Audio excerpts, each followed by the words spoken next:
Hello there and good evening, ladies and gentlemen. And this is LEAPTRAC bringing to you a fresh update in our series Kya Hua, or what transpired in the stock markets on Monday, the 10th of November.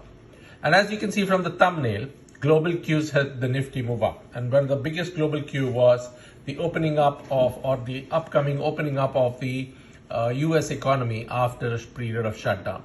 Last year, the shutdown was for 35 days. This year it was more, but it's finally happening, and that actually has brought joy to all the global markets. Before I get into all the data and all the information that I want to share with you, this is just to tell you that these videos are meant for information and educational purposes with actual data from various sites. So in case you missed the action in the market, you don't have to worry. You will keep yourself abreast with all the information. So let's look at the first update of the day.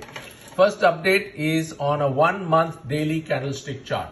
So all those who have joined new, this is a chart which shows you the candlestick formed in the last 1 month.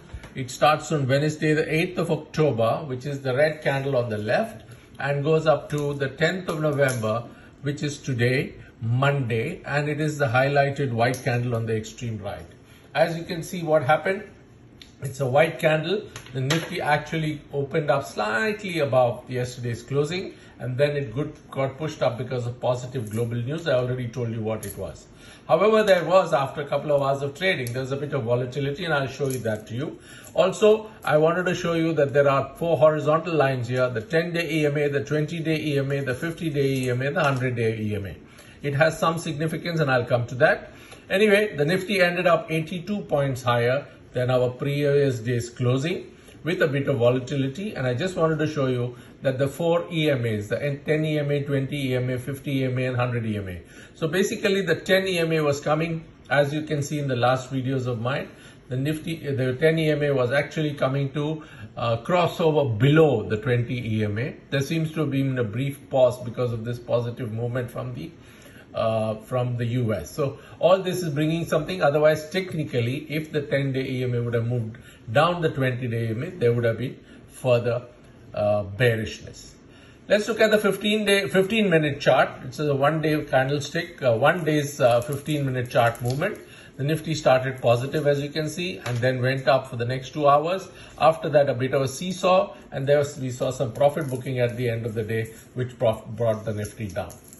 So let's look at the actual figures. Actual figures, opening was 25,504, which is about 12 points gap up opening from previous day's closing, and ended up at 82 points at 25,574, 82 points higher than previous day's closing. Volatility of the day, not as much as in the previous days, but still 150 points, the gap between the high and the low. And the volume was actually surprisingly low at close to 25 crores, which is 25.80 to be precise.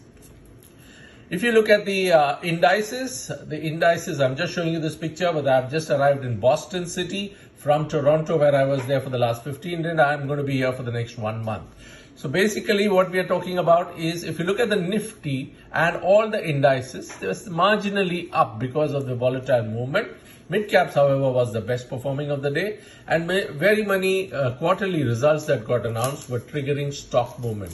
Otherwise, it was fairly stark. Just to give you an example, a stock like Voltamp Transformers today moved up 12% after announcement of very, very good results. Likewise, there were other stocks that moved, and if you look at all the indices, it was actually Nifty IT that actually benefits from the US opening up, and Nifty IT got pushed 1.5% up, 1.6% up by 570 points. Nifty Defense as well as Nifty Pharma and Energy. These were the lead movers, whereas FMCG and banks actually lagged, PSU banks actually lagged a bit, though Bank Nifty was kind of very, very strong.